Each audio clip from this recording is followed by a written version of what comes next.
Questa sera ci siamo riuniti in assemblea con tutti i sindaci della provincia proprio come appuntamento annuo per dare un senso alla razionalizzazione scolastica. Era compito dei sindaci, o meglio dell'assemblea, eleggere 7 componenti che poi andavano a rappresentare anche geograficamente, secondo una ripartizione territoriale, a rappresentare i singoli comuni, fermo restando poi che i compiti principali saranno poi devoluti al provveditorato, che si spera possa seguire quelle che saranno le indicazioni politico-amministrative dei sindaci. L'Assemblea ha eletto, a parte il comune di Agrigento, che è d'ufficio e membro, Sciacca, Licata, Bivona, Grotte, Canicattì, Casteltermini e Ribera. Saranno questi, oltre ad Agrigento, i rappresentanti che in sede di razionalizzazione dell'organizzazione scolastica, almeno per un anno, avranno il loro ben da fare. Si è eletto il Consiglio di Presidenza dell'Assemblea che riguarda le problematiche della scuola. Bivona entra di diritto tra i 7 che decideranno un po' le sorti. Quale sarà la vostra azione in seno all'ambito di questa commissione? Tanto voglio ringraziare i sindaci per la fiducia che mi hanno dato in questa elezione. È un anno importante perché il decreto interministeriale farà sì che ci saranno tanti ridimensionamenti, quindi ci deve essere un ragionamento fatto dall'Assemblea dei sindaci e i 7 rappresentanti poi si devono confrontare sia con il provveditorato degli studi sia con l'assessore Turano per cercare di trovare le condizioni migliori a livello territoriale per mantenere quelle scuole che diano sicurezza agli insegnanti, ai dirigenti scolastici, ma soprattutto agli alunni della nostra provincia.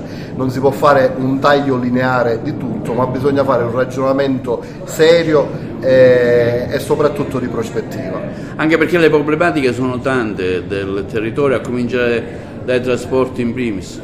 Assolutamente sì, e in special modo in un territorio come quello dell'entroterra, dove io rappresento in questa commissione quel territorio. Logicamente si deve tenere d'occhio quello che è l'importanza e le difficoltà che ci sono in quel territorio in termini di viabilità, quindi ci vuole un'attenzione particolare.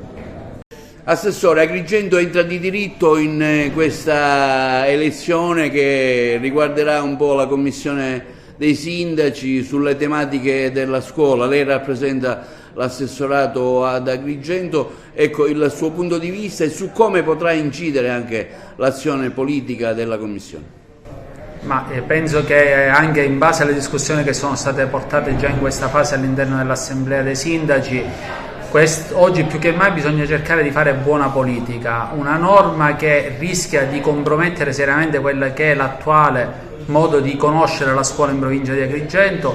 Si parla di una perdita dagli 8 alle 10 istituzioni scolastiche solo in provincia di Agrigento, quindi sarà opportuno, necessario fare un buono intervento di sintesi all'interno della conferenza dei sindaci e portare alla Regione una proposta che abbia una sua bontà e che quindi possa tutelare quanto più possibile tutte le situazioni all'interno della provincia di Agrigento. L'accorpamento delle scuole vuol dire un po' la morte della didattica, perché vengono a mancare meno quei ruoli dirigenziali che mantengono in vita un istituto con le sue tante iniziative didattiche, no? Diciamo che la perdita dell'autonomia rischia di compromettere il regolare funzionamento delle scuole. La mission, che è l'attività didattica e che ha al centro l'alunno, non si perde in seguito al dimensionamento. Vero è che un dirigente scolastico che magari è chiamato a seguito dell'accorpamento a gestire più scuole, più plessi in più comuni, può perdere l'obiettivo, il controllo di quella che è la situazione all'interno della scuola, compromettendo e rendendo sempre più difficile il regolare funzionamento. Un breve flash sulla situazione di Agrigento, visto che lei è l'assessore, brevemente. Allora, noi ad Agrigento abbiamo 5 istituti comprensivi ed altrettanti istituti superiori.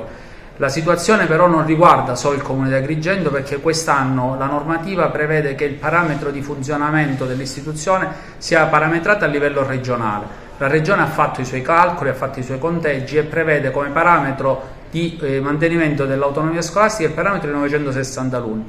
Questo dovrebbe comportare a regime una contrazione a livello regionale da 802 a 710 istituti, cioè la Sicilia perderà circa 90 istituti scolastici, e questo con una quota parte della provincia di Agrigento dovrebbe essere di circa 10 istituzioni scolastiche. È logico che chiediamo che il progetto portato avanti a livello di razionalizzazione sia un progetto che gravi in maniera percentuale su tutte le province della Sicilia e non si faccia gravare maggiormente su alcune province a discapito a favore di altre. Oggi un incontro dei comuni, dei sindaci, assemblea dei sindaci, per discutere sulle problematiche della scuola in provincia e discutere anche l'elezione del Consiglio presidenziale. Ecco, lei come sindaco come vede la situazione in generale dell'istruzione in provincia?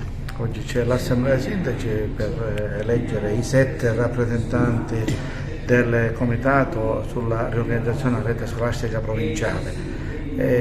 Purtroppo sto constatando gli interventi dei colleghi e degli addetti ai lavori che avremo ancora un ridimensionamento, quindi la volontà che abbiamo manifestato forte è quella di una contrarietà a quella che sarà la nuova linea dettata dal governo nazionale e regionale sul ridimensionamento. Siamo ormai una regione che è soggetta allo spopolamento, non possiamo continuare ad ridimensionare e ad perdere posti di lavoro, perché la perdita dei posti di lavoro significa l'emigrazione dei nostri giovani e l'emigrazione delle nostre famiglie. La vostra azione quale potrebbe essere nei confronti degli organi che dirigono? Mi riferisco sia alla Regione che eventualmente anche allo Stato. Propositiva, critica o solo consultiva?